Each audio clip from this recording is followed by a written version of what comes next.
الحمد لله رب العالمين والعاقبة للمتقين والصلاة والسلام على سيد الأنبياء وسيد المرسلين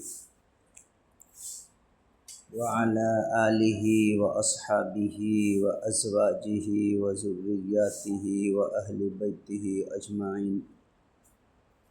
أما بعد، قال الله تعالى في القرآن العظيم: أعوذ بالله من الشيطان الرجيم، بسم الله الرحمن الرحيم. يا أيها الذين آمنوا اتقوا الله ولتنظر نفس ما قدمت لغد واتقوا الله إن الله خبير بما تعملون. صدق اللہ العظیم. میرے محترم نوجوان دوستو، آج کی یہ رات ان 5 راتوں میں سے ایک آخری رات ہے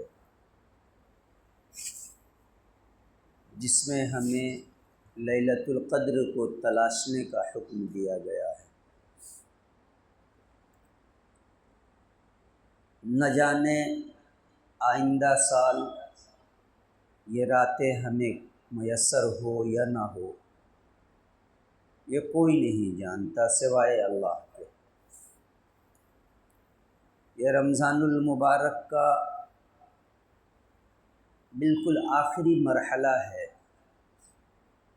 اور 1 سے 2 روز کے بعد یہ رمضان ہم سے رخصت ہو جائے گا. اللہ سے دعا ہے کہ اللہ رب العزت بار بار اس مہینے کو ہماری زندگی میں خیر و خوبی کے ساتھ لائے،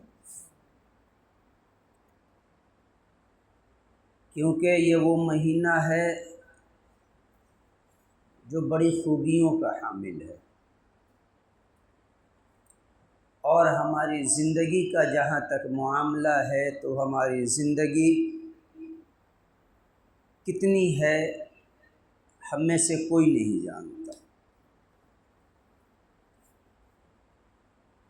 یہ آخری لیلۃ القدر کی رات ہے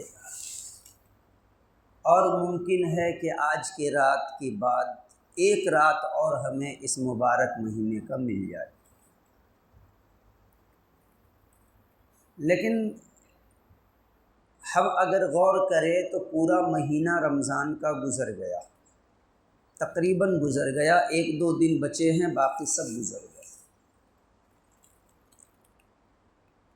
اور پھر یہ بھی نہیں معلوم کہ آئندہ یہ رمضان ہمیں مل پائے یا نہ مل پائے. ممکن ہو کہ آپ میں سے کوئی نہ ہو، ممکن ہے کہ ہم میں سے کوئی نہ ہو یا ہم نہ ہوں. ممکن ہے کہ بہت سے لوگ ایسے بھی ہوں کہ جو ہوں تو لیکن یہاں بیٹھنے کے لائق نہ ہوں. اللہ ہم سب کی حفاظت فرمائے. آج یہ 29 کی شب ہے، لیلۃ القدر کی ان 5 راتوں میں سے آخری رات ہے، اور آج کی گفتگو کا جو عنوان ہے وہ سابقہ دنوں کی طرح آج بھی ایک سوال ہے، اور وہ سوال ہمیں خود سے کرنے ہیں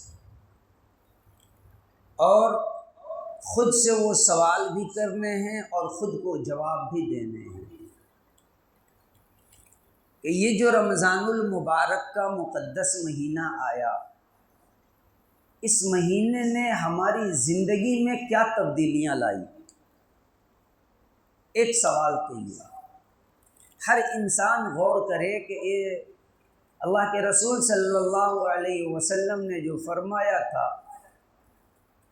کہ جب رمضان آتا ہے تو فتحت ابواب الجنہ، تو جنت کے دروازوں کو کھول دیا جاتا ہے، وغلقت ابواب النار، اور جہنم کے دروازوں کو بند کر دیا جاتا ہے، وسلسلت الشیاطین، اور سرکش شیاطین کو زنجیروں میں جکڑ دیا جاتا ہے.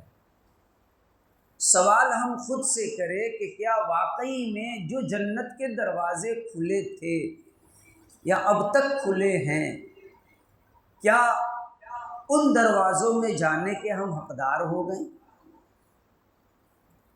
سرکش شیطانوں کو جو قید کیا گیا تھا تو اس کا فائدہ ہم نے کتنا اٹھایا؟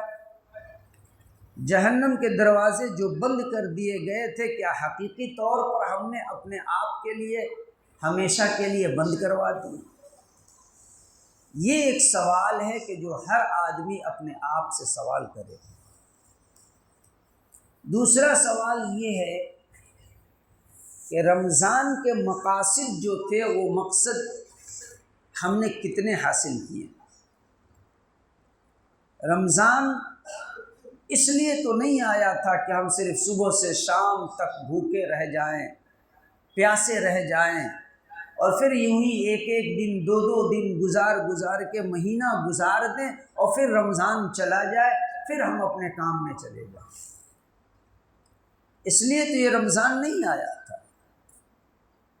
رمضان اس لیے تو نہیں آیا تھا کہ ہم صرف بھوک اور پیاس کو برداشت کریں۔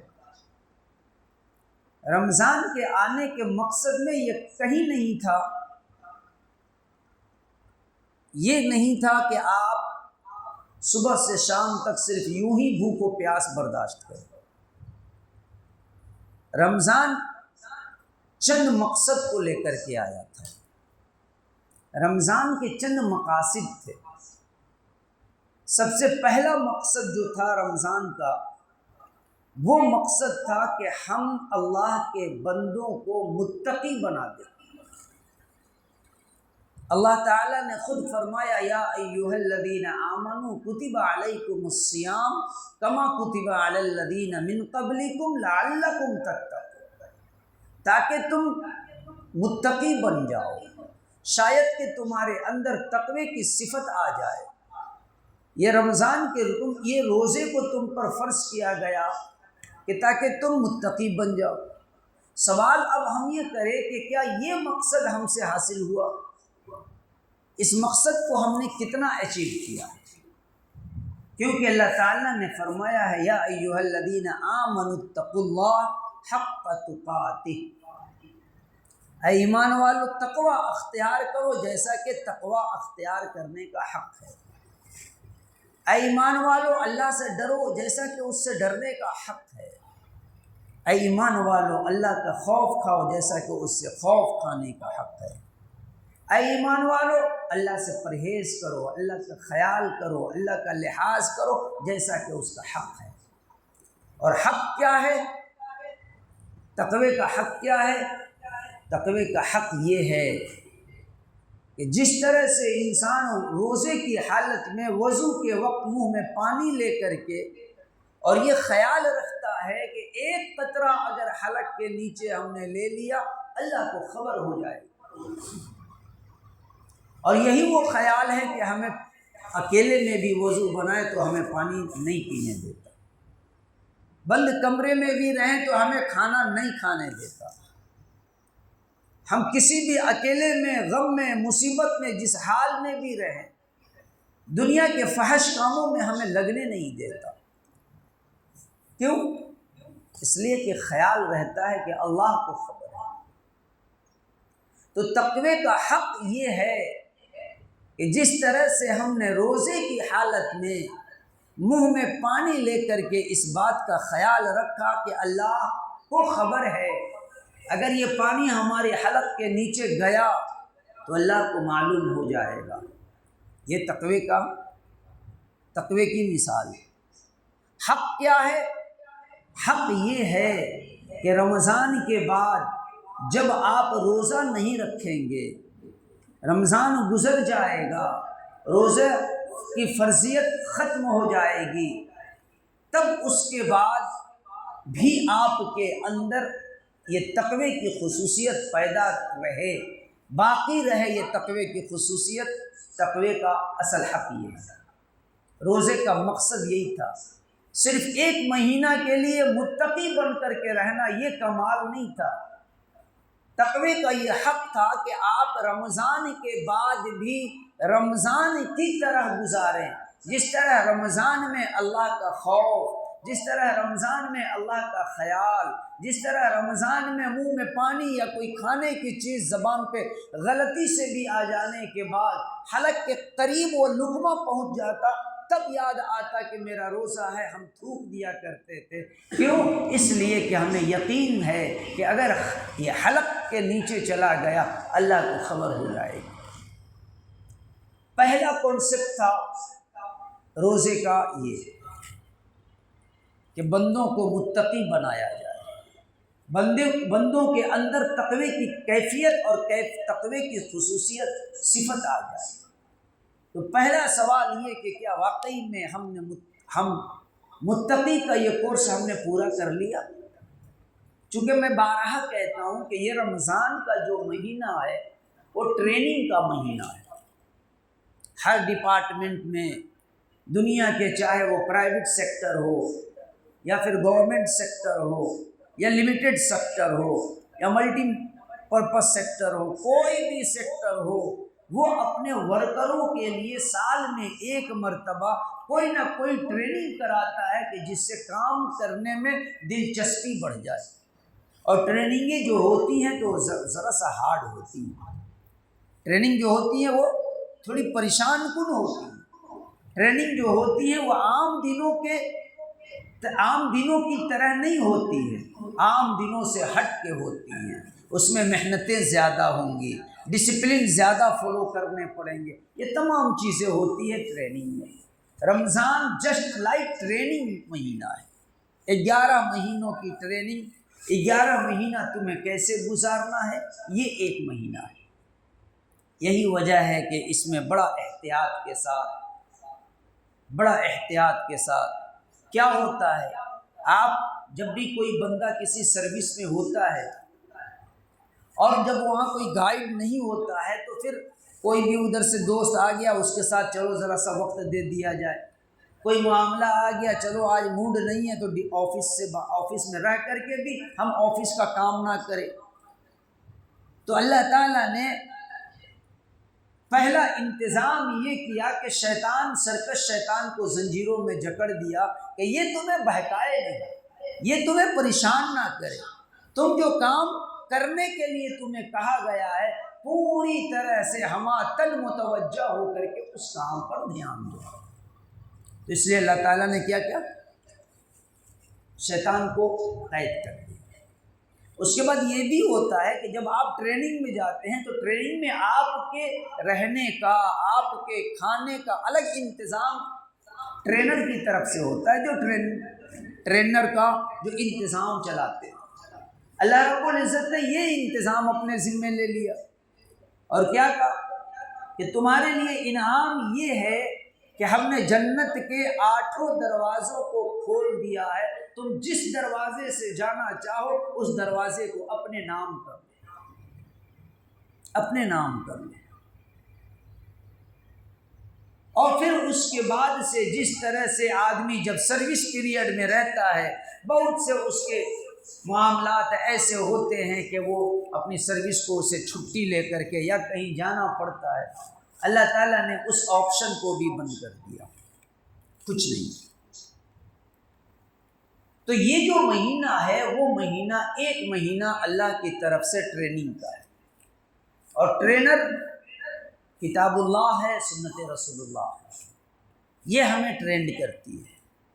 پہلا ٹریننگ کا کیا تھا کانسیپٹ کہ آپ کے اندر تقوی کا مادہ پیدا ہو جائے، آپ اللہ سے ڈرنے والے بن جائیں، اور اس لیے کہا کہ روزہ رکھو، لیکن کیا کہا حق تقاتہ، تقوی کا وہ صفت کہ جو حق ہے تقوی کا وہ حق ادا کرو، اور یہ صرف رمضان کے لیے نہیں، رمضان کے بعد کے لیے بھی ہے کہ اپنے اندر تقوی کی صفت کو پیدا کرو، متقی بن جاؤ، اور متقی صرف رمضانی متقی مت بنو، بلکہ رمضان کے بعد جو ہے وہاں بھی تمہیں تقوی والا بننا ہوگا۔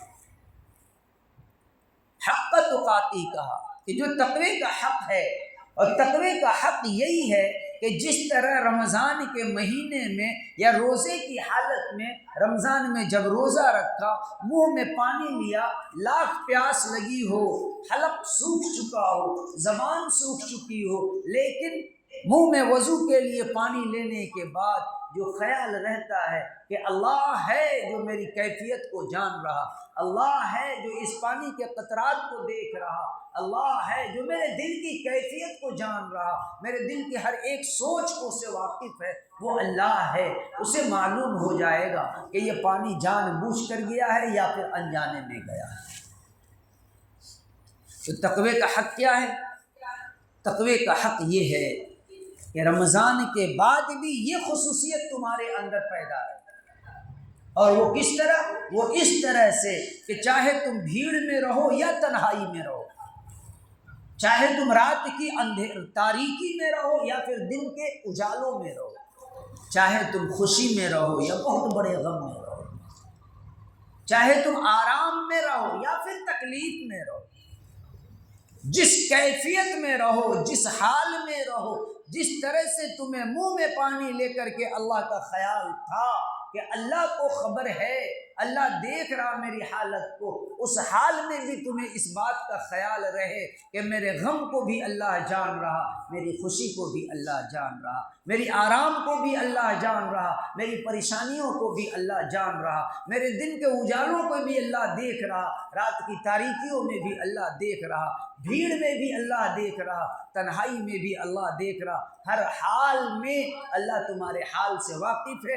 اس چیز کا یقین جم جائے، اس لیے 1 مہینہ تمہیں روزہ رکھ کر کے یہ ٹریننگ دی گئی۔ تو پہلا کیا تھا مقصد؟ تقوی کا حصول۔ تو سوال یہ ہے کہ کیا ہمارے اندر یہ تقوی کا حصول، یہ تقوی حاصل ہو پایا؟ یہ ہر آدمی خود سے سوال کرے۔ دوسرے نمبر پر کیا آتا ہے؟ شکر گزاری۔ اللہ تعالیٰ نے خود فرمایا وَلِتُكَبِّرُوا اللَّهَ عَلَى مَا هَدَاكُمْ وَلَعَلَّكُمْ تَشْكُرُونَ۔ تم اپنے رب کی کبریائی بیان کرو اس ہدایت پر جو اللہ نے تمہیں رمضان کی شکل میں اور رمضان میں قرآن کی شکل میں اللہ نے جو تمہیں دی ہے، وَلَعَلَّكُمْ تَشْكُرُونَ، تاکہ تم شکر گزار بندے بن جاؤ۔ کس بات پر شکر گزاری؟ اس بات پر شکر گزاری ہو کہ اللہ رب العزت نے ایک ایسا مہینہ ہمارے لیے اتارا، ایک ایسا مہینہ اللہ نے ہمیں دیا کہ جس مہینے کی خصوصیات یہ کہ اس مہینے میں ہمارے نوافل کو فرائض کے برابر کر دیا، ہمارے نوافل کو فرائض کے برابر کر دیا، فرائض کو 70 درجہ افضل کر دیا۔ شکر گزاری۔ اللہ تعالیٰ نے ہمارے ساتھ یہ خاص انعام کیا کہ ہمیں دن رات جو بہکانے والا جو کمبخت تھا، اس سرکش شیطان کو اللہ نے زنجیروں میں جکڑ کر کے اور ہمیں پوری طرح سے ہماتن اپنی جانب متوجہ ہونے کا ایک راستہ دے دیا۔ تو اس لیے تم شکر ادا کرو۔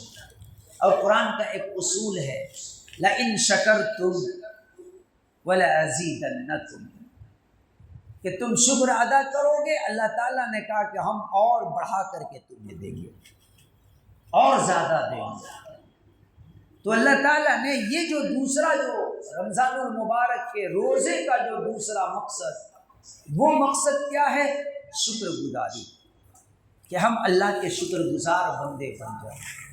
اور یہ شکر گزاری رمضان میں بھی اور رمضان کے بعد بھی۔ اور حق تو یہ ہے، یقین جانیں کہ اللہ رب العزت نے ہمیں انسان بنا کر کے ہمیشہ کے لیے شکر مند بنا دیا، مسلمان بنا کر کے مزید احسان کیا اس نے۔ مسلمانوں میں بھی محمد الرسول اللہ صلی اللہ علیہ وسلم کا کلمہ دے کر کے احسان پر احسان کیا، اور محمد الرسول اللہ صلی اللہ علیہ وسلم کے کلمے کے ساتھ ہمیں قرآن دے کر کے احسان پر احسان پر احسان کیا۔ اور اس کے ساتھ ہماری گناہوں کی مغفرت کے لیے اللہ نے 1 مہینہ رمضان المبارک کا دے کر کے احسان پر احسان پر احسان کیا۔ تو اللہ نے اتنے ہمارے ساتھ احسان کیے کہ ہمارا حق یہ بنتا ہے کہ ہم پوری زندگی اللہ کے شکر گزار بن کر کے رہیں، پوری زندگی اللہ کے شکر گزار بن کر کے رہیں۔ رمضان کے بعد یہ شکر گزاری کس طرح؟ رمضان گزر جائے گا، لیکن اس رمضان کے ذریعے سے جو اللہ نے آپ کے دلوں کو، ہمارے دلوں کو ایمان پر، استقامت پر اور دین پر جو اللہ تعالیٰ نے ہمیں ثابت قدمی عطا فرمائی ہے، اس بات کی شکر گزاری ہے۔ رمضان کے بعد اگر کبھی حالات ایسے آ جائیں کہ آدمی سفر پر ہو یا حضر میں ہو، پاکٹ میں پیسے نہیں، کھانے کو کوئی چیز نہیں، تو تم شکر ادا کرو کہ ابھی تو 1 مہینہ ادھر گزارے ہیں، دن بھر بھوکے رہے تھے، چلو یہاں بھی اللہ کا شکر ہے کہ اللہ نے زندہ تو رکھا۔ تو دوسری چیز کیا تھی؟ روزے کا دوسرا مقصد شکر گزاری۔ پہلا مقصد بولتے رہے، پہلا مقصد تقوی، دوسرا مقصد شکر گزاری۔ اب سوال ہم خود سے کریں کہ یہ دونوں چیز ہم نے کتنے حاصل کیے ہیں؟ اگر ہم نے حاصل کر لیے تو ہم کامیاب ہیں، اگر نہیں حاصل کر سکے تو پھر بڑی پریشانی ہے۔ تیسری چیز کیا ہے؟ تیسری چیز ہے صبر۔ تیسری چیز صبر ہے۔ روزے کی حالت میں بندہ کیا سیکھتا ہے؟ صبر کو سیکھنے کا اس سے بڑا کوئی اور راستہ مل سکتا ہے؟ صبح میں ہم نے کبھی اتفاق ایسا آپ کے ساتھ بھی ہوتا ہوگا کہ کبھی صبح میں غفلت ہوئی اور سحری نہ کر سکے، کبھی ایسا ہوتا۔ اب اس حال میں آپ روزہ رکھ لیے، رات کا کھانا کھایا تھا، پانی نہیں پیا، سحری نہیں کیے اور روزہ رکھ لیا اسی حال میں، دوپہر ہوتے ہوتے کیا حالت ہو جاتی۔ اب ذرا موسم سخت ہونے لگا تو اور زیادہ حالت پر اثر پڑتا ہے اس چیز کا۔ تو اب آپ کے پاس کیا ہے؟ ایک تو یہ چیز ہے کہ آپ کے پاس تقوی ہے کہ آپ چھپ کر کے کھا نہیں سکتے۔ پہلی چیز تقوی ہے آپ کے پاس کہ چھپ کر کے کھا نہیں سکتے۔ بند کمرے میں فریز ہے، فریز میں سارے فروٹس ہیں، کئی پھل رکھے ہوئے ہیں، لیکن آپ کھا نہیں سکتے۔ کیوں؟ کوئی دیکھنے والا نہیں ہے، مگر کوئی ہے جو دیکھنے والا ہے۔ یہ وہ تقوی کا، یہ وہ تقوی ہے۔ دوسری چیز شکر گزاری کہ اللہ کا شکر ہے کہ اللہ تعالیٰ نے اب تک ہمیں قائم رکھا کہ میں اب تک روزے سے ہوں اور کئی سڑکوں پر بھوک کی وجہ سے یا پیاس کی وجہ سے میں کہیں گرا پڑا نہیں ہوں۔ تو دوسری چیز۔ تیسری چیز کہ چلو صبر کر لیا جائے اور کوئی راستہ نہیں۔ 3 گھنٹے 4 گھنٹے گزر گئے، 8 9 7 8 گھنٹے ابھی اور سب رکنا ہے ہمیں۔ اب وہ آپ صبر کرتے ہیں، گھر میں سارے پکوان ہیں، سارے پکوان پکائے جا رہے ہیں، ساری چیزیں ہیں، پینے کا پانی ہے، پینے کے شربت ہیں اور تمام چیزیں گھر میں موجود ہیں، مگر ایک صبر ہے، ایک صبر ہے کہ چلو شام تک صبر کر لیا گیا۔ رمضان کا تیسرا مقصد صابر بنانا ہے۔ تیسرا مقصد صابر بنانا ہے کہ انسان کو اللہ تعالیٰ نے صبر کرنے والا بنا دیا۔ تو رمضان المبارک کے بعد بھی آپ کو صابر بن کے رہنا ہے۔ رمضان میں کبھی کیا ہوتا ہے، ذرا سی بات پر چونکہ جیسے ہی بھوک اور گرمی کی شدت پڑتی ہے اور دوپہر کے بعد کی جو کیفیت ہوتی ہے تو ظاہر سی بات ہے چڑچڑاپن بھی مزاج میں آ جاتا ہے۔ جب چڑچڑاپن آ جاتا ہے اور اس وقت کوئی بات ایسی کوئی بات کر دے جو ہمارے شان کے خلاف ہو، بالکل آدمی جذباتی ہو جاتا ہے، مگر کیا کرتا ہے، چھوڑو یار کیا اس کی وجہ سے میں روزہ خراب کروں، یہی تو ایک جملہ استعمال کرتے ہیں۔ کیا اس کی وجہ سے میں روزہ خراب کروں؟ چلو صبر کیا جائے۔ تو یہ صبر رمضان کے بعد بھی رہے، بھوک کی حالت میں ہی نہیں بلکہ ہر حالت میں۔ مصیبت آ جائے، یہ مصیبت ہی تو ایک طرح کی ہے، ٹھیک ہے، وہ اس مصیبت کو بھی ہم عبادت کہتے ہیں، لیکن عارضی طور پر دیکھیں تو رات کا کھانا نہیں کھایا یا رات کا کھانا کھایا، صبح کی سحری نہیں کی اور سحری میں کچھ نہیں کھایا، اور پھر گرمی اسی طرح، موسم کی شدت اسی طرح، لو کے تھپیڑے چلنے لگے، اور پھر اس کے بعد سے دوپہر کے بعد اب نہ تو ہم سے بھوک برداشت ہو رہی، نہ اب تو ہم سے پیاس برداشت ہو رہی، کچھ بھی نہیں، لیکن پھر بھی ہم صبر کرتے ہیں۔ رمضان کے بعد بھی آپ کو صابر رہنا ہے، یہ رمضان کا روزے کا مقصد ہے کہ رمضان کے بعد بھی یہ صبر ہمارے اندر باقی رہے، یہ روزے کا مقصد ہے۔ چوتھی چیز کیا ہو سکتی ہے؟ غربا کا، یتیم و مساکین کا، فقراء کا، سائل کا خیال کرنا۔ رمضان المبارک میں تو الحمدللہ دونوں ہاتھ پاکٹ میں، اور جب نکلا تو جو آیا سامنے دے دیا۔ رمضان کے بعد بھی ہمیں اس بات کا خیال رہے کہ غریبی صرف غربت رمضان کے ساتھ ختم ہو جانے والی شے تو نہیں ہے، غریبی رمضان ختم، غریبی ختم ایسا تو نہیں ہے۔ ہاں، اگر یہ کہ پوری امت، پوری دنیا میں اگر اپنے مال کا اگر 100% زکوٰۃ نکالنا شروع کر دے تو یہ ممکن ہے کہ بڑی آسانی سے ہماری غریبی ختم ہو جائے گی، لیکن مال کیوں نہیں نکالتے؟ زکوٰۃ کیوں نہیں نکالتے اپنے مال کا؟ بہانے تلاشتے ہیں کہ کون کون سا بہانہ کہ بچ جائے، کیوں نہیں نکالتے؟ اس لیے نہیں نکالتے کہ تقوی ان کو حاصل ہی نہیں ہوا۔ پہلا ایگزام، پہلا کوشچن فیل۔ تقوی ان کے اندر اگر آ جاتا تو اپنے سال بھر کے مال کا حساب کتاب نکالتے اور پھر اس کے بعد وہ زکوٰۃ کی رقم کو نکالتے۔ تو بہرکیف میں یہ کہہ رہا تھا کہ رمضان کے مقصد کا یہ چوتھی چیز ہے، وہ کیا ہے؟ غربا، یتیم، نادار، مساکین، ان چیزوں، ان لوگوں کا خیال کرنا۔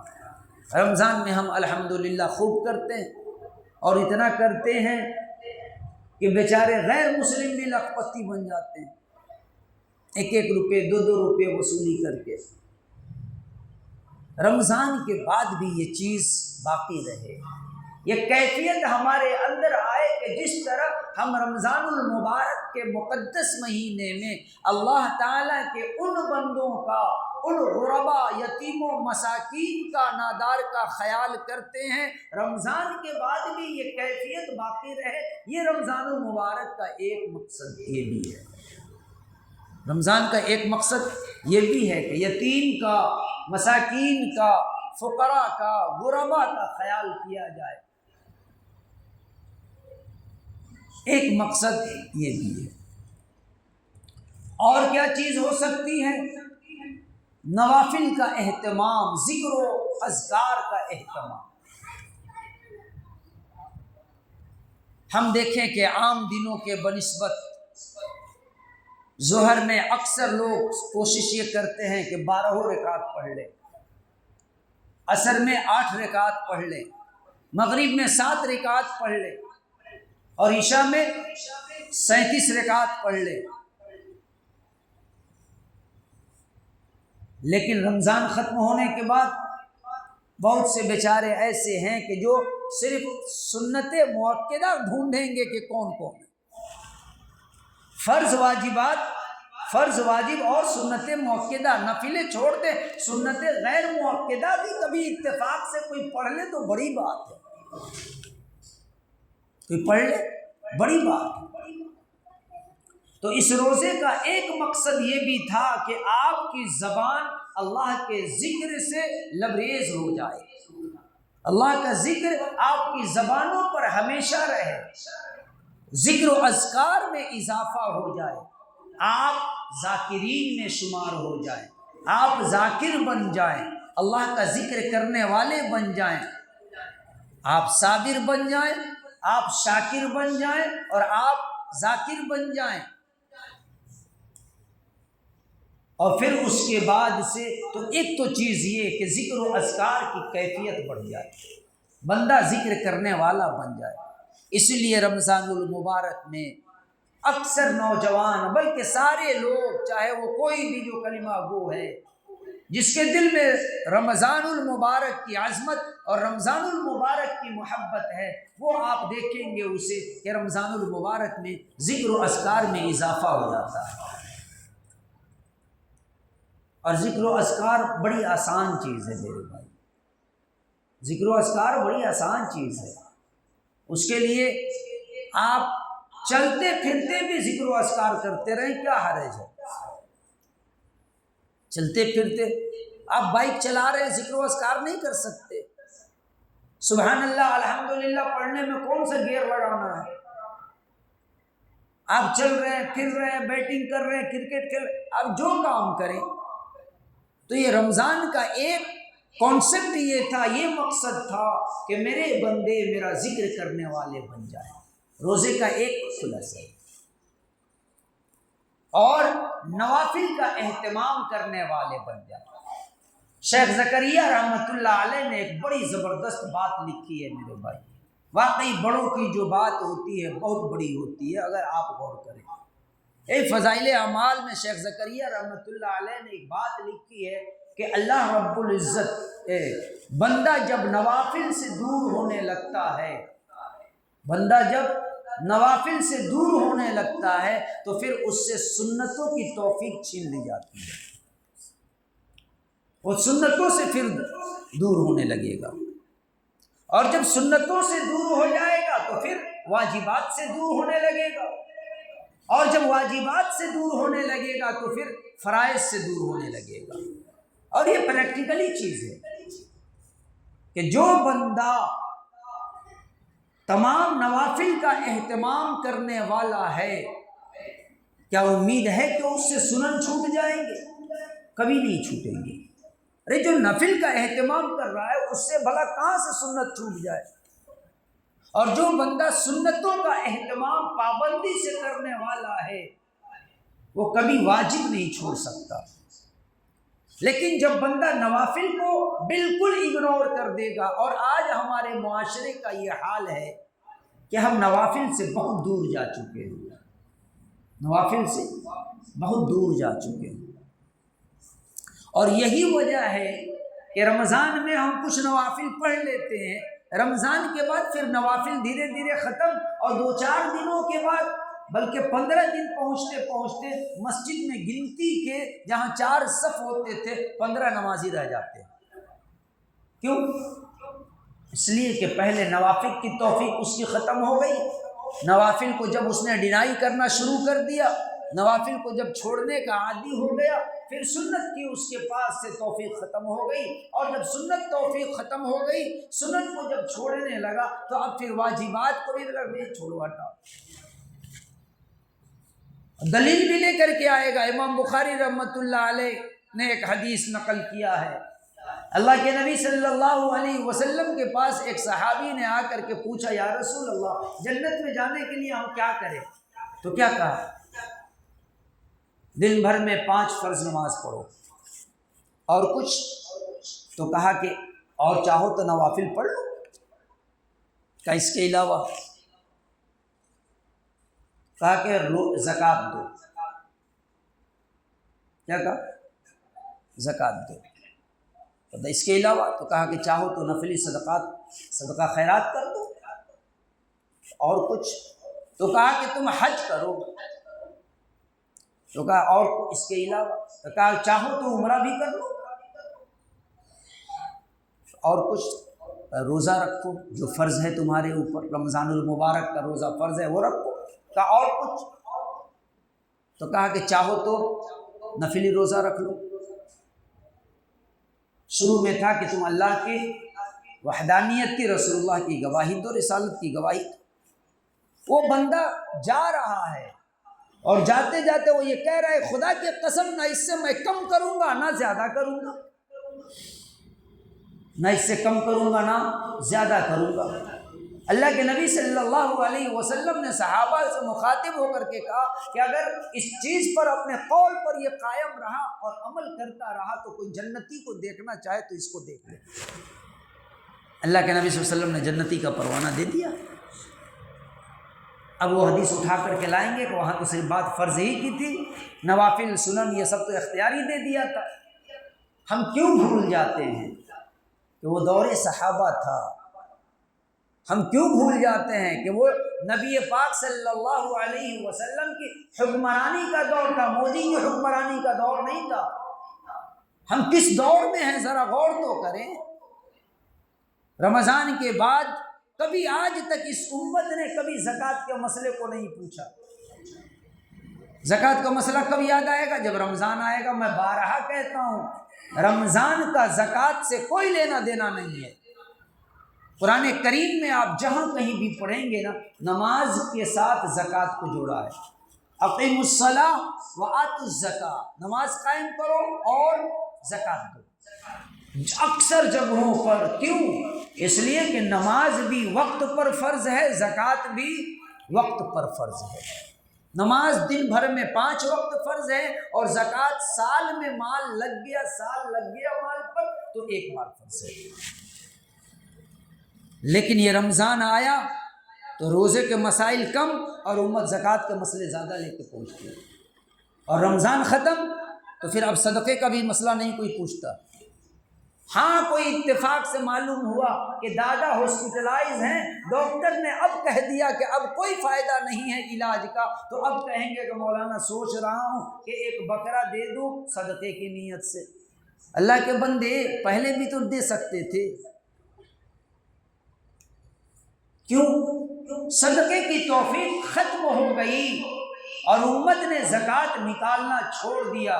کیوں؟ اس لیے کہ نوافل کو ترک کر دیا، نوافل کی طرف کوئی رجحان نہیں، زکوٰۃ فرض ہونے کے باوجود زکوٰۃ کی اہمیت ختم کر دی گئی۔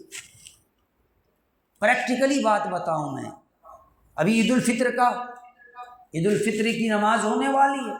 عید الفطر سے پہلے ایک صدقہ کیا جاتا ہے۔ اللہ کے نبی صلی اللہ علیہ وسلم نے فرمایا من کان لہ وسعۃ، جس کسی کے پاس اس وقت وسعت ہو، نہیں بلکہ یہ تو قربانی کے تعلق سے بات کہی۔ آپ صلی اللہ علیہ وسلم نے فرمایا کہ جس کسی نے بھی اگر صدقہ فطر نہ ادا کیا وہ میری عیدگاہ میں نہ آئے۔ صدقہ فطر کس چیز پر ہے بھائی؟ کس چیز، کتنی چیزوں پر ہے معلوم ہے؟ ہمارے یہاں اعلان بھی ہوتا ہے 60 روپے، اور سب بیچارے وہی 60 روپے میں پاس ہو جاتے ہیں۔ اب ذرا سوچیں، کشمش بھی ہے، کھجور بھی ہے، منقع بھی ہے، جو ہے، گیہوں ہے، پنیر، اتنی چیزوں کا ہے کہ اتنی چیزوں میں سے کسی کی بھی قیمت نکال دی جائے، اب پوری امت 60 سے 70 روپے میں بڑھائی ہوئی ہے۔ کیوں؟ اس لیے کہ رمضان کے بعد صدقہ دینے کا رواج ختم ہو گیا، نفلی ختم، سنت ختم، واجبات کی توفیق چھین لی گئی۔ بس صرف ہاں یہ ہے کہ ہم ایک بوجھ ہے، اس بوجھ کو اتار کر کے کہیں ڈال دیں تو کیا کرتے ہیں کہ چلو کتنا اعلان ہوا ہے، 65 روپیہ، 60 روپیہ، چلو لاؤ ہٹاؤ 60 روپے میں پاس۔ ہم اپنے دل پہ ہاتھ رکھ کر کے سوچیں اور خود فیصلہ کریں کہ 100 روپے کلو چاول کھانے والے، روزانہ کا جن کے گھروں میں 4 آدمی پر 1000 روپے کم سے کم کھانے پر خرچ ہو رہے ہو، 4 آدمی پر 1000 روپے کم سے کم اگر جس گھر میں خرچ ہو رہے ہوں، وہ اگر 1 کلو 633 گرام گیہوں کا وزن نکالے گا تو اس کے صدقہ فطر کی کیا اہمیت رہے گی؟ تو یہ وجہ کیا ہے؟ وہی مولانا شیخ زکریا رحمۃ اللہ علیہ نے جو بات لکھی ہے یہ اس کی تشریح ہو رہی ہے کہ بندہ جب نفل کو چھوڑتا ہے تو سنت چھوڑنے کا واجب ہو، سنت چھوڑنے کا وہ متحمل ہو جاتا ہے، اور جب سنتیں چھوڑنے لگتا ہے تو پھر واجب کی توفیق سلب ہو جاتی ہے۔ اور جب واجب چھوڑنے لگے گا تو پھر فرائض کو بھی چھوڑنا ہے۔ تو یہ میں کہہ رہا تھا کہ رمضان روزے کے مقاصد میں سے ایک مقصد یہ ہے کہ غربا، یتیموں، مساکین کا خیال کرنا۔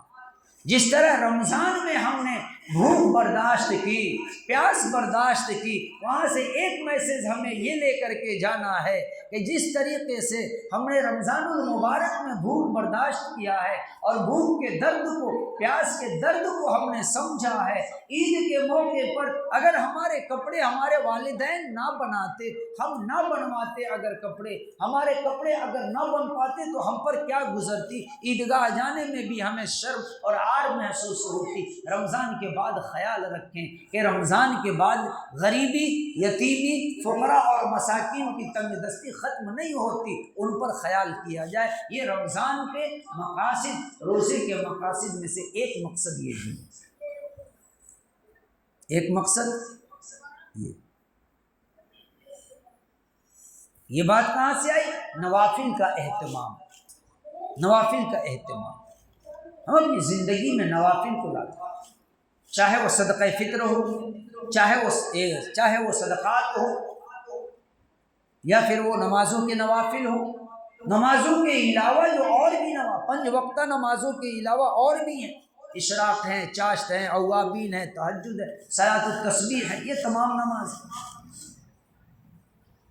اب دیکھیں سیدھی بات، صلاۃ التسبیح کوئی نماز ہی نہیں ہے، کئی سوال ہمارے پاس آئے، عجیب حال، طریقہ بتا رہے ہیں امام مسلم رحمۃ اللہ علیہ، اور جو حالات کہہ رہے ہیں کہ یہ کوئی نماز ہی نہیں ہے۔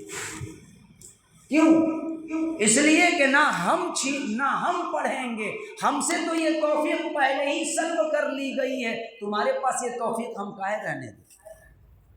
کیوں رہنے دیں؟ نہ ہم پڑھیں گے نہ تم پڑھو۔ تو یہ نوافل کا ہم اہتمام کریں۔ رمضان کا مقصد یہ تھا کہ آپ رمضان میں جس طرح نوافل کا اہتمام، ذکر و اذکار کا اہتمام آپ کیا کرتے ہیں، رمضان کے بعد بھی یہ ریگولر آپ کی زندگی میں باقی ہے۔ مقصد رمضان میں ایک بڑی چیز اور بھی ہے، وہ یہ کہ قرآن کریم کی عظمت، قرآن کریم کی محبت آپ کے دل میں بیٹھ جائے، کیونکہ یہ وہ مہینہ ہے جس مہینے میں قرآن آیا ہے، یہ وہ مہینہ ہے جس مہینے میں قرآن اترا ہے، یہ وہ مہینہ ہے کہ جس کے بارے میں اللہ تعالیٰ نے 2 جگہ کہا، شہر رمضان الذی انزل فیہ القرآن، یہ وہ مہینہ رمضان کا ہے جس میں قرآن کو اتارا، جس میں قرآن اتارا گیا۔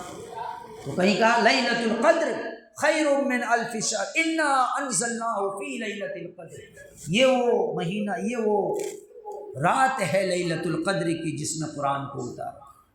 اور قرآن پر ایک گفتگو ہو چکی ہے، قرآن ہماری زندگی کا سرمایہ ہے، قرآن ہماری زندگی کی اساس، بنیاد ہے، قرآن ہمارے مذہب کی بنیاد ہے، قرآن اللہ کا کلام ہے، قرآن ہمارے لیے زندگی گزارنے کا ایک آئین ہے، ایک دستور ہے، ایک نظام ہے۔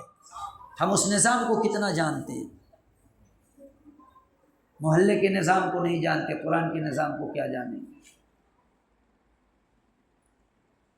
تو چوتھا یہ مقصد، یہ بھی مقصد کہ قرآن سے شغف، جس طرح سے رمضان المبارک میں ایک بندہ ہے کہ جو قرآن کریم کا اہتمام کرتا ہے، پورے سال جو قرآن نہیں پڑھتا، رمضان میں کم سے کم 1 ختم 2 ختم قرآن مکمل کر لیتا ہے، 1 ختم 2 ختم قرآن مکمل کر لیتا ہے۔ تو یہ سلسلہ، مقصد روزے کا، یہ رمضان کا مقصد یہ کہ رمضان کے بعد بھی یہ سلسلہ باقی رہے، رمضان کے بعد بھی یہ سلسلہ باقی رہے، قرآن کی عظمت باقی رہے، قرآن کی محبت باقی رہے، قرآن کی تلاوت باقی رہے، قرآن کو سمجھنے کا شوق، قرآن کو جاننے کا، قرآن کو پڑھنے کا جذبہ باقی رہے۔ یہ رمضان المبارک کے اہم مقاصد میں سے ایک مقصد یہ بھی ہے، ایک مقصد یہ ہے۔ رمضان میں جس طرح ہمیں ایک شوق ہوتا ہوتا ہے کہ کسی حافظ کے پیچھے بیٹھ کر کے، کسی حافظ کے پیچھے کھڑے ہو کر کے ہم قرآن کو سن لیں، تو رمضان کے بعد ہمیں یہ شوق اس انداز میں پڑے کہ رمضان کے بعد ہم کوشش کریں گے کہ جس طرح سے صاف اور ترتیب کے ساتھ حافظ قرآن پڑھ رہے تھے، رمضان کے بعد ہم قرآن پڑھنا سیکھ جائیں، رمضان کے بعد ہم قرآن پڑھنا سیکھ جائیں۔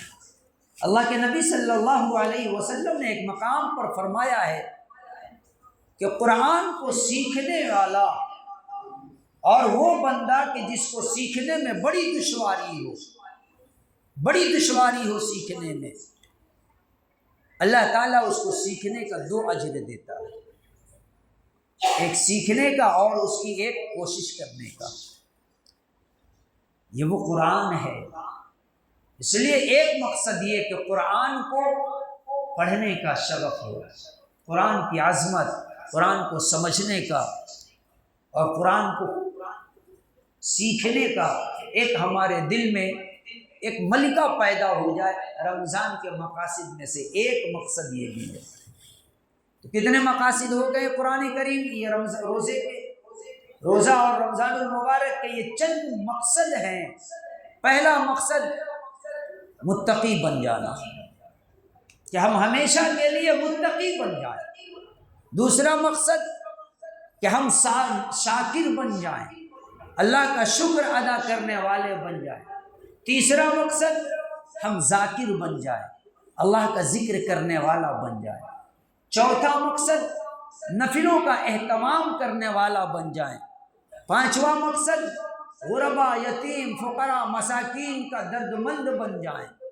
اور چھٹا مقصد قرآن کریم کی عظمت، قرآن کریم کو سمجھنے کا اور قرآن کریم کو پڑھنے کا شوق اور ایک ولولہ ہمارے اندر آ جائے۔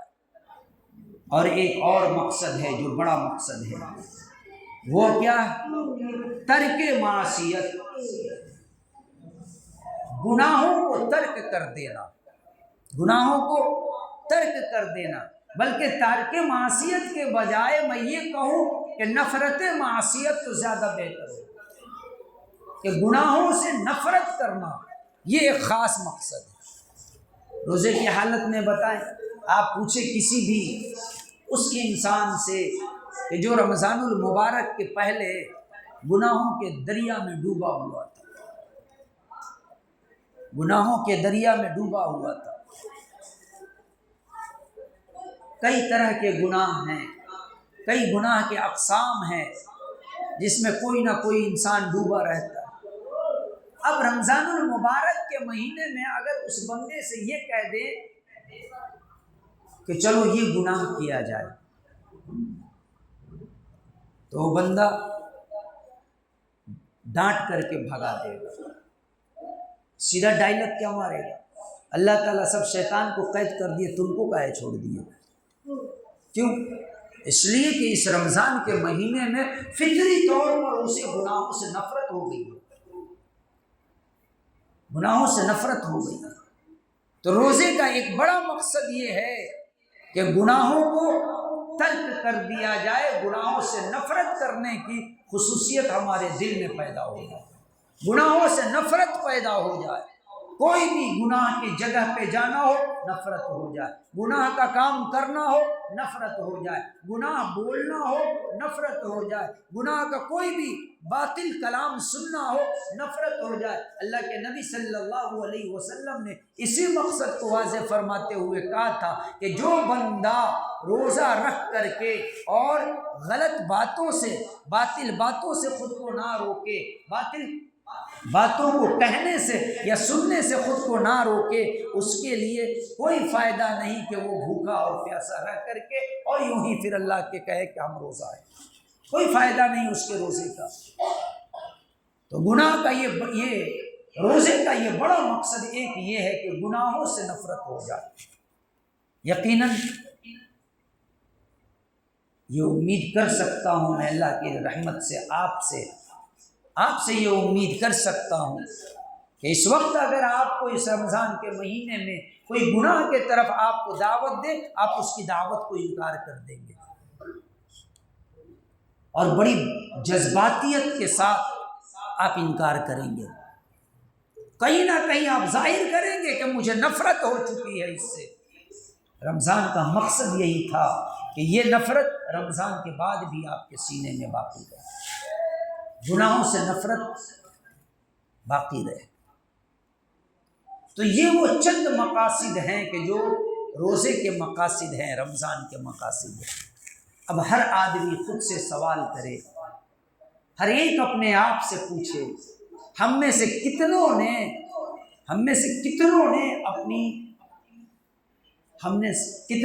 اس مقصد کو، ان مقاصد کو کتنا اچیو کیا؟ ہر بندہ یہ سوال کرے خود سے۔ اور بڑا مقصد جس کے بارے میں حضرت جبریل علیہ السلام نے بد دعا دی تھی،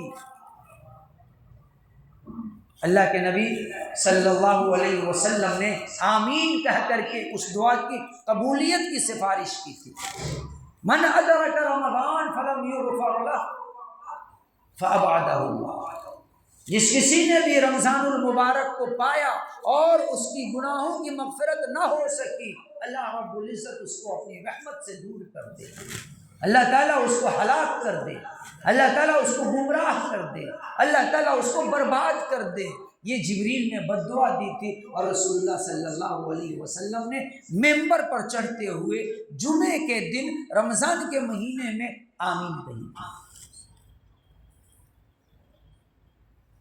اب ذرا سوچیں، مہینہ کون سا جس میں ہم جیسے گنہگاروں کی بھی دعا قبول ہو جاتی ہے؟ جبریل کی دعا رد ہو گئی۔ جمعے کا دن جس میں ہر گنہگاروں کی دعا کی مقبولیت، اور خاص طور پہ وہ وقت جب ممبر پر جانے کا اور اس وقت اذان کا جو وقت ہوتا ہے، خطبے کا جو وقت ہوتا ہے، دعا کی قبولیت کا وہ وقت ہے۔ جمعے کا دن، خطبے کا وقت، رمضان کا مہینہ، بد دعا دینے والا کون؟ سید الملائکہ حضرت جبریل۔ پیروی کرنے والا کون؟ بعد از خدا بزرگ وہی قصہ مختصر۔ آمین کہنے والا کون؟ محمد الرسول اللہ صلی اللہ علیہ وسلم۔ میرا یقین اور میرا ایمان یہ کہتا ہے، اگر حضرت جبریل نے بد دعا دے دی تھی، رسول اللہ صلی اللہ علیہ وسلم کہہ دیتے اللہم لا تستجب، اے اللہ قبول نہ کرنا، آپ چپ ہو جاتے تو بھی مجھے یقین تھا کہ وہ دعا قبول نہیں ہوتی، وہ بد دعا قبول نہیں ہوتی۔ لیکن جب سرور دو عالم صلی اللہ علیہ وسلم نے کہہ دیا آمین، تو خدا کی قسم مجھے اب اس بد دعا کے قبول ہونے میں رائی کے دانے کے برابر بھی شک نہیں ہے،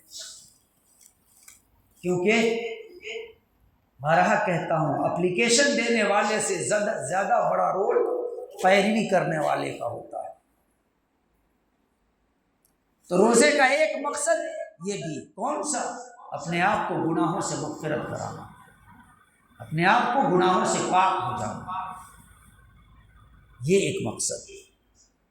اب ذرا غور کریں، اتنے مقاصد ہم نے رمضان کے بتائے، روزے کے بتائے۔ ہر آدمی خود سے سوال کرے، ہمارے اندر تقویٰ کتنا آیا؟ ہمارے اندر شکر گزاری کتنی آئی؟ ہمارے اندر صبر کرنا کتنا آیا؟ ہمارے اندر یتیم، غربا، فقراء، مساکین کا خیال کرنا کتنا آیا؟ ہم نے اپنے نوافل کا کتنا اہتمام کیا؟ اور اسی طرح سے ہم نے ذکر و اذکار کتنے کیے؟ قرآن کریم سے ہماری محبت کتنی بڑی؟ یہ وہ مقصد ہیں۔ اگر واقعی میں اگر آپ کے نفس سے، کیونکہ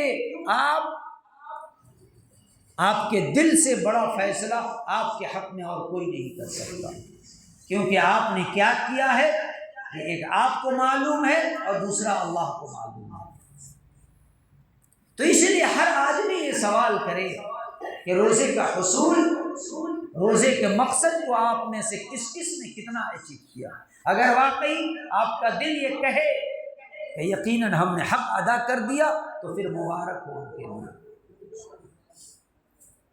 ان کو یہ رمضان مبارک ہو۔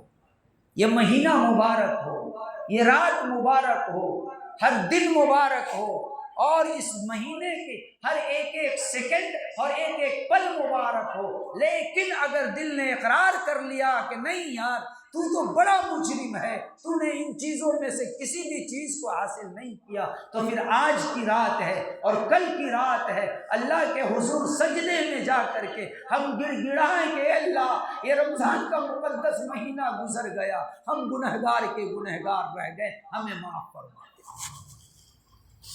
ہم اللہ سے دعا کریں اے اللہ یہ رمضان کا مقدس مہینہ گزر گیا، ہمارے دلوں میں تقوی کا ایک رائی کا دانہ نہ آ سکا، اے اللہ ہمارے دل کو متقی بنا دے، اے اللہ تو ہمیں شکر گزار بندہ بنا دے۔ ہم تو وہ ہیں مولا کہ تیری نعمتوں کو کھا کھا کر کے ہم نے اپنے دانت سڑھا لیے، اپنی عادتیں خراب کر لی، لیور خراب کر لیے، پھر بھی مولا ہم تیرے ناشکرے بندے بن کے رہ گئے۔ مولا کریم ہمیں شکر گزاری عطا فرما۔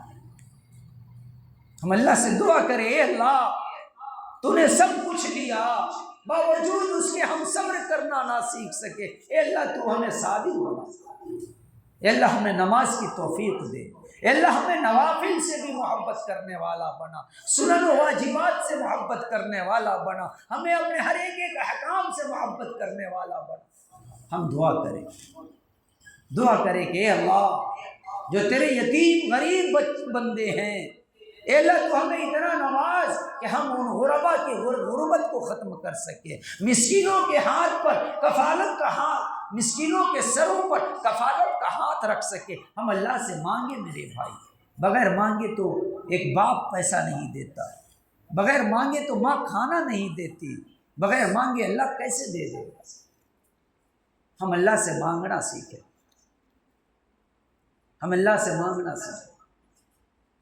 کبھی ماں باپ سے مانگنے میں شرم محسوس ہوئی؟ ماں باپ سے کبھی اپنی ضرورت کی کوئی چیز مانگنے میں کبھی شرم محسوس ہوئی؟ نہیں ہوتی، جبکہ ماں باپ عارضی خالق ہیں، حقیقی خالق تو وہ رب ہے، اس سے پھر کس بات کا شرم ہے؟ ماں باپ کہہ نہیں سکتے کہ میرے پاس نہیں ہے پیسے، وہ رب تو کہے گا کہ میرے پاس اتنے خزانے ہیں، اتنے خزانے ہیں۔ اس بات کی تصدیق اس کے محبوب نے کی جو ان کے خزانے کو دیکھ کر کے آیا ہے کہ اگر ہر ایک ایک بندے کو اللہ تعالیٰ اس دنیا کے برابر اگر نعمتیں دے دے، اللہ کے خزانے میں اتنی بھی کمی نہیں آئے گی کہ ایک تنکے کو سمندر میں ڈال کے نکالا جائے، سمندر کا پانی جتنا کم ہوگا اتنا بھی اللہ کے خزانے میں کمی نہیں آئے گی۔ ہم کیوں نہیں مانگتے اللہ سے؟ ہمیں تو مانگنا اس سے چاہیے تھا، مگر افسوس یہ ہمارے ہاتھ اتنے متکبر ہو گئے ہیں کہ محلے میں لوگوں کے پاس ہی پھیل جاتے ہیں، اللہ کے حضور کبھی یہ ہاتھ نہیں اٹھتے۔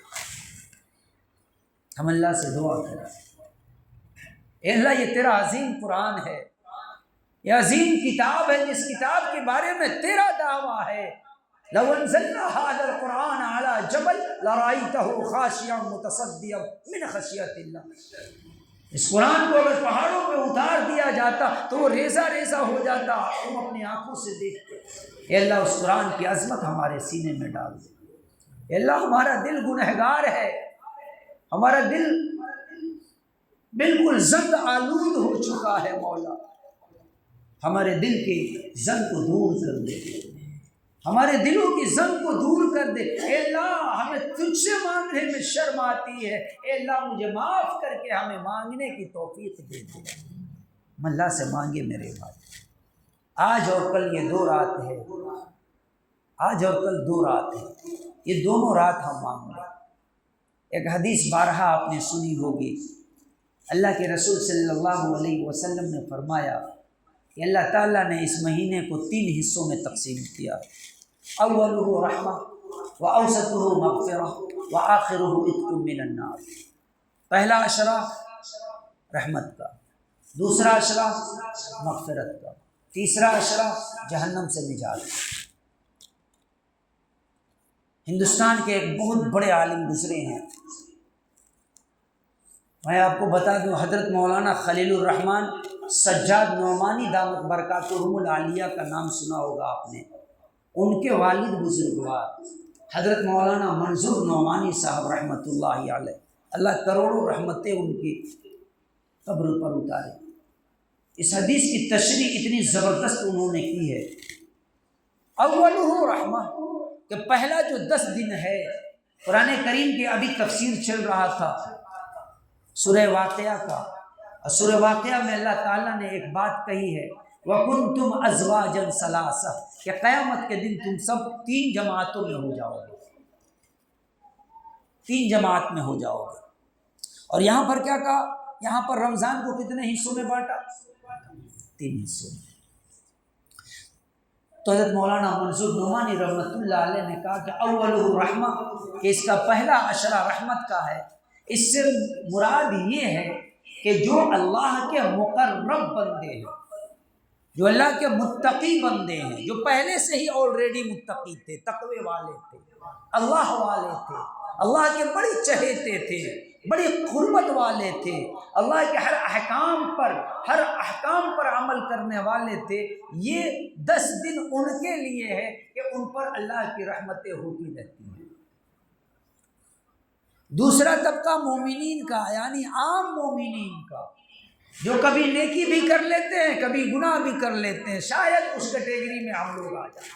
آپ نہ آئیں، آپ تو متقی میں آ سکتے ہیں، میں آ جاؤں، تو وہ اس کے لیے ہے کہ اگر اس آدمی نے، اس بندے نے 10 عشرہ رمضان کا اہتمام کر کے، گزار کر کے دوسرے عشرے میں داخل ہو گیا، تو ممکن ہے کہ اس کے ساتھ بھی مغفرت کا اعلان ہو جائے، اس کو بھی مغفرت کا پروانہ مل جائے، کیونکہ پہلے کو تو پہلے رحمت کا مل گیا۔ اور اللہ کے نبی صلی اللہ علیہ وسلم کی وہ بات یاد ہوگی آپ کو کہ آپ نے فرمایا تھا کہ اللہ کی رحمت کے بغیر کوئی جنت میں نہیں جائے گا۔ تو یہ پہلا طبقہ تھا متقیوں کا، جو رحمت کے سائبان ہو گئے، رحمت کے سائے میں چلے گئے۔ دوسرا طبقہ عام مسلمانوں، مومنوں کا، کہ جو کبھی نیکی بھی کر لیں، کبھی بدی بھی کر لیں، ان کے لیے یہ ہے کہ اگر اس نے ریگولر 10 روزوں کا اہتمام کیا، 11ویں میں اگر آ گیا، اور پھر یہ 11 دن یعنی 1 سے لے کر کے 20 تک، یہ 20 دنوں تک اگر واقعی اس نے رمضان کا کما حقہ، جو حق تھا رمضان کا، وہ حق ادا کر دیا، تو پھر ممکن ہے کہ اس کے ساتھ بھی مغفرت کا پروانہ مل جائے، اس کو بخش دیا جائے۔ میں یہی تو 2 چیزیں ہیں، جس کے ساتھ رحمت ہو گئی تو اس کے لیے پھر مغفرت کیا بات ہے؟ رحمت امپورٹنٹ چیز ہے نا، رحمت جس کے ساتھ ہو گئی، اب اس کو جہنم سے بھی نہیں ڈرنا، اور اپنے گناہوں کی، اپنے عصیان کی فکر بھی نہیں کرنی ہے، کیونکہ وہ اللہ کی رحمت کے سائے میں آ گیا۔ دوسرا طبقہ وہ کہ جس کے ساتھ مغفرت کا اعلان ہو گیا، تو ممکن ہے کہ اللہ نے اگر مغفرت کا پروانہ دے دیا تو اللہ تعالیٰ اس کے ساتھ رحمت کا بھی معاملہ کر دے گا۔ تیسرا طبقہ وہ کہ رمضان سے پہلے پوری طرح سے اللہ کا باغی بن کر کے گزارا ہو، گناہوں کے دریا میں ڈوبا ہوا ہو، لاکھ نکالنے کی کوشش کرو وہ اور اسی میں اندر چلا جا رہا ہو۔ تو جس کسی نے بھی اگر مکمل پورے مہینے کا اہتمام کر لیا، تو تیسرے عشرے میں اس کے ساتھ بھی یہ فیصلہ ہو جائے گا کہ اللہ تعالیٰ اس کو جہنم سے نجات دے دے گا۔ دیکھیں کتنی نقطے کی بات حضرت نے بیان کی۔ تو میرے عزیز دوستو، سوال وہی تھا جو ہم نے شروع میں کی تھی آپ سے، اور وہ سوال یہ کہ ہم خود سے سوال کریں کہ ہم نے رمضان المبارک کا یہ مہینہ تقریباً گزر چکا ہے، اپنی انتہا کو پہنچ چکا ہے، ہمیں معلوم نہیں کہ یہ رات دوبارہ ہماری زندگی میں کس کس کی زندگی میں آئے گی۔ کون کہہ سکتا ہے دعوے سے؟ کوئی کہہ سکتا ہے کہ آئندہ یہ رات ہماری زندگی میں لیلۃ القدر والی رات آ جائے؟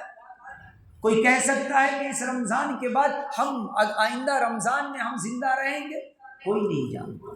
اللہ سے کیوں نہیں مانگ لیتے، اے اللہ یہ رمضان بار بار ہماری زندگی میں نصیب فرما، کیوں نہیں کہتے؟ یہ لیلۃ القدر کی رات ہے، اور قدر کا مطلب ہم نے آج تفسیر میں بتایا تھا، نصیب کا بھی ہوتا ہے، قسمت کا بھی ہوتا ہے، حصے کا بھی ہوتا ہے، رسپیکٹ کا بھی ہوتا ہے، یہ تمام معنی ہوتے ہیں۔ تو ہم اللہ سے کیوں نہ مانگے، اے اللہ اس زندگی، اس رمضان کو ہماری زندگی میں بار بار کر اور خیر و خوبی کے ساتھ دے، اللہ خیر و خوبی کے ساتھ دے، خیر و خوبی کے ساتھ۔ تو سوال یہی تھا کہ یہ رمضان گزر گیا، ہم اپنے آپ سے یہ سوال کریں کہ رمضان اور روزے کا جو اصل مقصد تھا کیا وہ ہمیں حاصل ہو گیا؟ اگر حاصل ہو گیا تو پھر سے میں آپ کو مبارکبادی پیش کرتا ہوں، لیکن اگر حاصل نہ ہو سکا، آج کی رات اور کل کی رات یہ دو رات ہیں، بڑی غنیمت رات ہیں، ان دونوں راتوں میں ہم کوشش کریں اللہ تعالیٰ کو واقعی منانا اتنا آسان ہے، اتنا آسان ہے کہ دنیا کی کوئی بھی محبوبہ اور محبوب کا جھگڑا ہو منانے کی اتنا آسان طریقہ کہیں نہیں ملتا جتنا اللہ کو منانا آسان ہے، اللہ کو جتنا منانا آسان ہے۔ نوجوانوں بتاؤ، اگر ماں ناراض ہو جائے کسی کی، کتنی دیر میں اس کو منا سکتے ہیں؟ کتنی دیر میں؟ 10 منٹ؟ چلو ٹھیک، میں 5 منٹ کہتا ہوں۔ ماں ہے نا، مان لو کہ ماں روٹھی 5 منٹ میں منا۔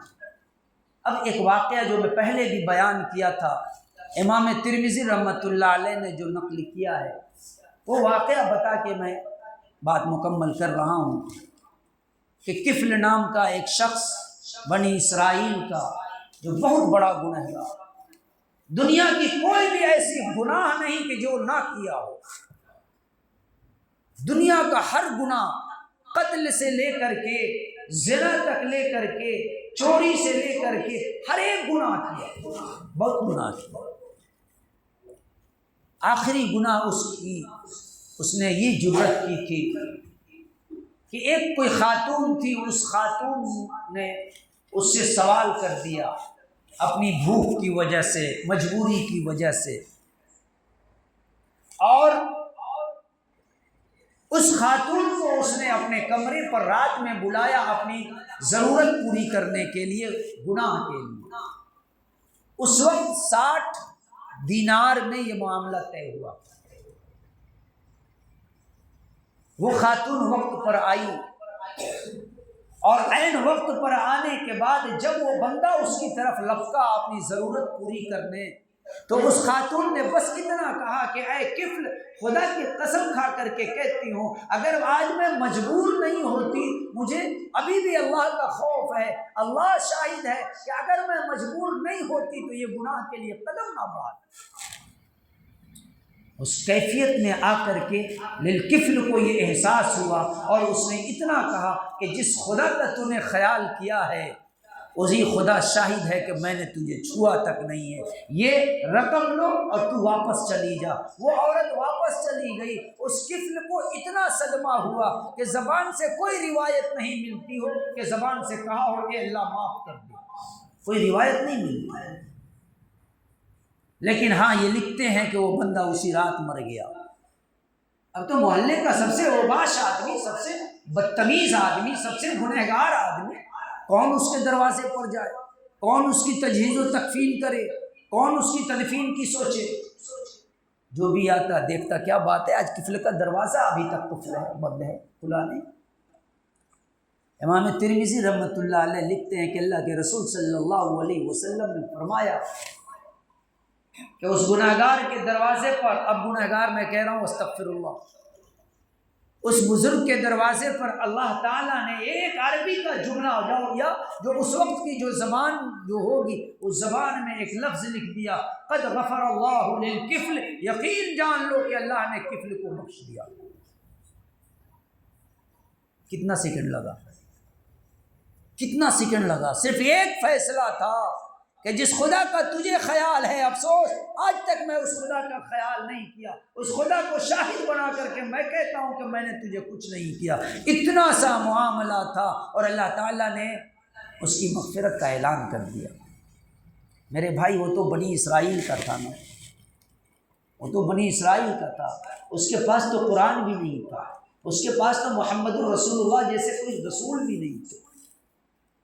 ہمارے پاس تو سب ہے، ہمارے پاس قرآن ہے، ہمارے پاس محمد الرسول اللہ صلی اللہ علیہ وسلم کا کلمہ ہے۔ اگر ہم صدق دل سے، جو کیفیت دل کی کفر کی تھی، شرط یہ ہے کہ وہ کیفیت ہم اپنے دل کی بنا لیں، ہم وہ کیفیت بنائیں گے، ہمارا یقین ہے، ایمان ہے، وہ کیفیت اگر ہمارے دل میں آ جائے گی، ہمیں اپنے گناہوں پر اگر پچھتاوا ہو جائے اور اللہ سے ہم ہاتھ اٹھانے کا ارادہ کر لیں گے، اللہ ہمارے ہاتھ کے اٹھانے سے پہلے ہماری دعاؤں کو قبول کر کے ہماری مغفرت فرما دے گا۔ یہ یقین کامل ہے مجھے۔ اس لیے میرے بھائی، یہ آخری آج کی رات اور کل کی رات، 2 راتیں بچی ہوئی ہیں، 2 دن بچے ہوئے ہیں اس مہینے کے۔ بڑی غنیمت کا دن ہے، بڑی غنیمت کی راتیں ہیں، بڑی مقدس رات ہے۔ ہم اللہ سے گریہ وزاری کر لیں، اللہ کے حضور ایک قطرہ اگر واقعی ہم ندامت کا، ایک آنسو اگر ہم نے گرا دیا تو زمین و آسمان کے برابر بھی اگر ہمارے گناہ ہوں، کوہ ہمالیہ جیسے پوری زمین کوہ ہمالیہ ہو جائے اور اتنے ہمارے گناہ ہوں، ایک قطرہ یقین جانے کہ ان پہاڑوں کو بہا کر کے لے جا کر کے پھینک دے گا۔ لیکن ہمیں کوشش کرنی ہوگی۔ اس لیے میرے بھائیو، یہ آخری بات، یہ آخری لیلۃ القدر کی 5 راتوں میں سے یہ آخری رات ہے۔ اللہ سے ہم دعا کریں کہ اللہ یہ رات ہماری زندگی میں خیر و خوبی کے ساتھ بار بار آئے، اور اللہ تعالیٰ اس مہینے میں جس طریقے سے بھی ہوا ہم اللہ سے دعا کریں، اے اللہ حق تو یہ ہے کہ جو ہم نے کیا ہے وہ رمضان کا حق ہم سے ادا نہیں ہو سکتا، باری تعالیٰ جو ہم سے ہوا ہے مولا کریم اسے شرف قبولیت سے نواز دے۔ اللہ تعالیٰ کہنے سننے سے زیادہ ہم سب کو سمجھ کی وہ عمل کی توفیق عطا فرمائے۔ اللہ رب العزت اس رمضان المبارک کے ہر ایک ساعت کو، ہر ایک مہینے، یہ پورے مہینے میں جتنی بھی ہم سے بد کلامیاں اور گناہوں کے کام ہوئے ہوں، اللہ تعالیٰ معاف فرمائے، اللہ معاف فرما دے، اللہ معاف فرمائے، اور اللہ رب العزت جس طریقے سے بھی ہم سے نیک اعمال جو بھی ہوئے ہوں، اللہ ان تمام کو شرف قبولیت سے نواز کر اپنے شایان شان اس کے جزائے، اس کی جزا سے نواز دے۔ اللہ تعالیٰ اس دنیا میں بھی آپ سب کو، ہم سب کو سرخرو رکھے، آخرت میں بھی ہم سب کا حشر جو ہو صلحاء کے ساتھ ہو، متقیوں کے ساتھ ہو، نیکوں کے ساتھ ہو۔ اللہ تعالیٰ کہنے سننے سے زیادہ سمجھ کی وہ عمل کی توفیق عطا فرمائے۔ وآخر دعوانا ان الحمد للہ رب العالمین۔ السلام علیکم۔